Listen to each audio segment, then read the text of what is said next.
And I think most Americans would look at this speech from Hillary Clinton and the speech that we heard last night from Donald Trump with a sigh of relief and say, good for you, good for both of you. Gracious, open-armed moments and a plea to bring the country together after what has clearly been the most divisive political campaign that we have ever seen in this country. And I think the tone of both of these speeches was quite welcome today. I'm here still with Karl Rove and Steve Hayes.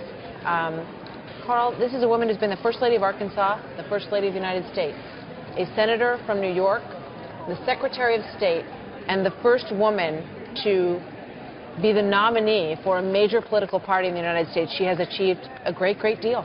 Yeah. If we'd seen more of that person that we just saw in the last 15 minutes, maybe she would have done a little bit better on the campaign trail. This was a remarkable moment. I couldn't agree with you more.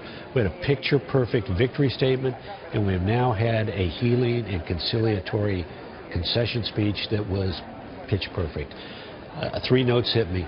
We owe him our open mind and the opportunity to lead. That was a note of national unity that is really important after this acrimonious campaign. She also had a call to action.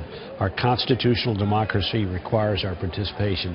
And then finally, a note to her young and women supporters: never stop fighting for what's right because it's worth it. I thought this was terrific for our country, and God bless her for delivering it.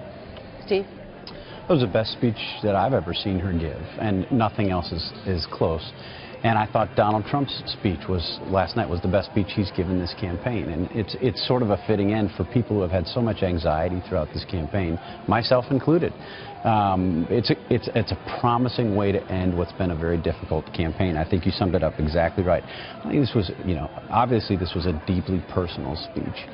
But she hit so many gracious notes. I agree with Karl entirely. It was, I think, the most human that we've seen her, not just in this campaign, but I think going back to the 2008 campaign, which, as we talked about before, was so difficult for her. It's the most human that we've seen her in public life. And what struck me as she was finishing the speech, she did have some emotional moments. You expect her to have some emotional moments.